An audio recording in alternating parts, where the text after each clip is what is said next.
కాంగ్రెస్ ఏముండదు ఎన్నికల తర్వాత ఇంకా జీరో అయిపోతుంది నేను చెప్పలేదు. 40 ఏళ్ళు ముఖ్యమంత్రిగా చేసిండు, ఎమ్మెల్యేగా చేసిండు, మంత్రిగా చేసిండు, కేంద్ర మంత్రిగా చేసిండు, రాజ్యసభలో ఫ్లోర్ లీడర్గా చేసిన ఆయన కాంగ్రెస్ను వీడి ఇండిపెండెంట్గా పార్టీ పెట్టుకున్నాయని చెప్పిండు.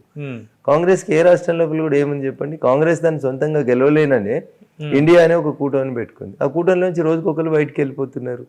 కనీసం సీట్ల సర్దుబాటు చేసుకుంటే కూడా వాళ్ళకి ఓపిక లేక తీరిక లేకపోతే ఎట్లా గెలుస్తారు మీరు దేశాన్ని? Congress is losing it's ground అని రఘునందన్ రావు చెప్తలేడు, అశోక్ చవాన్ చెప్పిండు.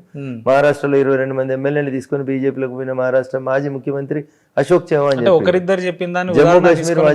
జమ్మూ కాశ్మీర్ మాజీ ముఖ్యమంత్రి గులాం నబీ ఆజాద్ గారు చెప్పిండ్రు. ఇండియాలో భాగస్వామ్య పక్షమైనటువంటి వెస్ట్ బెంగాల్ కి సంబంధించిన దీదీ చెప్పింది కాంగ్రెస్ కు 40 సీట్లు రావని చెప్పి. కాంగ్రెస్ లో ఏదో అయితే ఇండియా కూటమిని ఇంకేదో ఉద్ధరిస్తామని పోయినటువంటి నితీష్, బీహార్ కి సంబంధించినటువంటి ముఖ్యమంత్రి నితీష్ గారు ఇక్కడ గెలిచేటువంటి లెక్క లేదని చెప్పి సపరేట్ ఇండియా కూటమి నుంచి బయటకు వచ్చి మళ్ళీ ఎన్డీఏలో చేరిండు. ఏ రాష్ట్రంలో వాళ్ళు ఉన్నారు? ఆమ్ ఆద్మీ పార్టీ పంజాబ్ లో మేము సొంతంగా పోటీ చేస్తామని చెప్తుంది. దీదీ వెస్ట్ బెంగాల్లో ఇండిపెండెంట్ గా పోటీ చేస్తామని చెప్తుంది. ఢిల్లీలో పొత్తు కుదురుతుందో కుదరదో తెలియదు. బీహార్లో పొత్తు ఇచ్చుకపోయింది. ఇంకేముంది చెప్పండి? ఆర్ఎల్డీ వచ్చేసి భారతీయ జనతా పార్టీతో పొత్తు పెట్టుకుంది, ఎన్డీఏలో భాగస్వామి అయిపోయింది. ఇంకేముంది వాళ్ళ దగ్గర? ఇవన్నీ నేను చెప్పిన మాటలు కాదు, ఇవన్నీ ఇండియా కూటమి యొక్క భాగస్వామ్య పక్షాలు కాంగ్రెస్ అధిష్టానం మీద వ్యక్తపరిచినటువంటి అభిప్రాయాలు.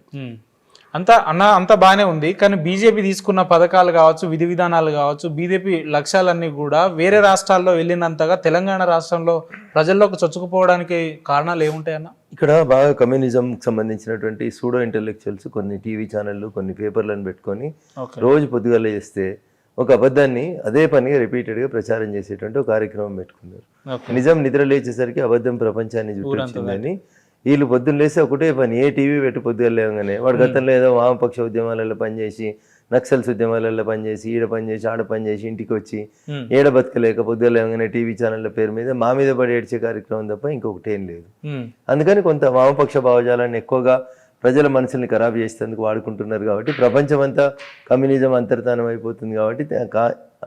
అయిపోతుంది కానీ తెలంగాణలో మాత్రం ఇంకా దాని వాసనలు కొంత కనబడుతున్నట్టు. భారతదేశంలో ఉన్న పెద్ద పెద్ద సెలబ్రిటీలు కావచ్చు, యాక్టర్స్ కావచ్చు, లేదంటే రాజకీయ ఉద్దండులు, మేధావులు, వీళ్ళంతా కూడా నిన్న జరిగిన అయోధ్య రామ మందిరం ప్రారంభోత్సవాన్ని మాట్లాడుతూ దేశంలో అభివృద్ధి జరగాలంటే గుళ్ళు కాదు బళ్ళు కూడా కావాలి, విద్యారంగానికి సంబంధించిన అభివృద్ధి కూడా చేయాలి అని అంటున్నారు. అంటే దీనికి అర్థం ఏందన్నా? అంటే 70 మెడికల్ కాలేజీలు ఉన్న దగ్గర 700 మెడికల్ కాలేజీలు చేసినాం.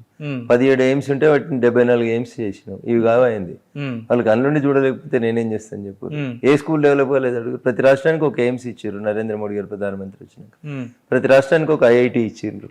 మెడికల్ కాలేజీలలో సీట్ల సంఖ్య 4 రెట్లు పెరిగింది, 1,00,000 సీట్లు దాటింది మెడికల్ కాలేజీలలో. ఇవి కూడా పీజీ సీట్లు నేను చెప్పేది, మెడికల్ పీజీ సీట్లు 1,00,000 దాటినాయి. ఇంత పెరిగిన తర్వాత, ఇన్ని ఎయిమ్స్ పెరిగినాక, ఇన్ని పీజీ కళాశాలలు పెరిగిన తర్వాత, ఇంత అభివృద్ధి పదంలో ముందుకు పోతా ఉన్న తర్వాత కూడా నరేంద్ర మోడీ గారిని విమర్శించేటువంటి సెలబ్రిటీస్ కి వాళ్ళకి ఏం తెలియదు, 4 గోడల మధ్యలో ఎవడో రాసిస్తే మాట్లాడేటువంటి మాటల కిందనే పరిగణించాల్సి వస్తుంది. వాళ్ళని గణాంకాలు చూడమని. నరేంద్ర మోడీ గారు ప్రధానమంత్రి అయ్యే 2014 కంటే ముందు ఉన్నటువంటి ఎయిమ్స్లన్నీ, ఇప్పుడు వచ్చినన్ని ఎయిమ్స్లన్నీ, అప్పుడున్న ఐఐటీలన్నీ, ఇప్పుడున్న ఐఐటీలన్నీ ఒకసారి చదువుమని ఉండ్రి. చదువు రానోళ్ళు, ఏలుముద్రోళ్ళు, ఏదో రంగులు వేసుకునేటోళ్ళు, ఉత్తరాది అనేటోడు, దక్షిణాది అనేటోడు కూడా మాట్లాడి దానికి సమాధానం చెప్పాలంటే కొంచెం ఇబ్బందిగా అనిపిస్తుంది. వాళ్ళని మన స్థాయిలోకి తీసుకురాలేం కాబట్టి వాళ్ళని వదిలేసేయాలి. రైట్ అన్న. ఇప్పుడున్న పరిస్థితి, గతంలో మనం గత రాష్ట్ర ప్రభుత్వం మిమ్మల్ని విమర్శిస్తూ కేంద్రం నుంచి రాష్ట్రానికి రావాల్సిన నిధులలో ₹1 కూడా చిల్లిగా ఇవ్వలేదని చెప్పింది.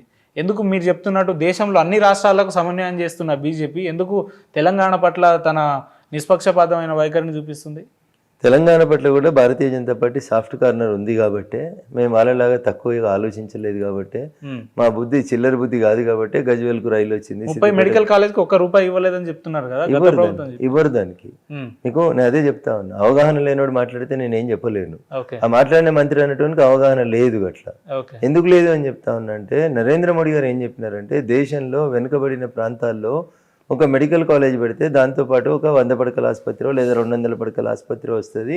అక్కడ ఉచితంగా మెరుగైనటువంటి వైద్య సేవలు అందుతాయి కాబట్టి ప్రతి జిల్లాకి ఒక మెడికల్ కాలేజీని ఇవ్వాలని అనుకున్నాం. అస్సాంలో ఒక మెడికల్ కాలేజీ లేదు, ఉత్తరప్రదేశ్లో 10 మెడికల్ కాలేజీలు ఉన్నాయి, బీహార్లో 8 ఉన్నాయి. అని ఇట్లా తక్కువ సంఖ్యలో ఉన్నటువంటి రాష్ట్రాలకు ఇవ్వాలన్నా? ఆల్రెడీ నువ్వు 3 పూటలు బిర్యానీ తింటా ఉన్నావు, హైదరాబాద్ చుట్టూ 10 ప్రైవేట్ మెడికల్ కాలేజీలు ఉన్నాయి, నీకు ఆల్రెడీ 10 గవర్నమెంట్ మెడికల్ కాలేజీలు ఉన్నాయి. కొత్తగా వచ్చే మెడికల్ కాలేజీలు ఎవరికి ఇవ్వాలి? మొత్తానికి ఒక పూట కూడా అన్నం దొరకడానికి ఇవ్వాలి. That is minimum sense.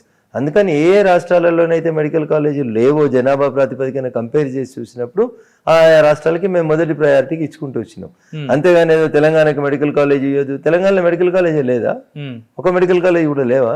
Hyderabad చుట్టే 10 ఉన్నాయి కదా ప్రైవేట్ మెడికల్ కాలేజీలు, ఇంకా కొత్త మెడికల్ కాలేజీలు ఎందుకు? గవర్నమెంట్ మెడికల్ కాలేజీలు కూడా దాదాపు 10 ఉన్నాయి కదా తెలంగాణలో. ఇంకా కొత్త మెడికల్ కాలేజీలు ఇస్తే తక్కువ మెడికల్ కాలేజీలు ఉన్న రాష్ట్రాలకి ఇవ్వాలనేది మా ఉద్దేశం.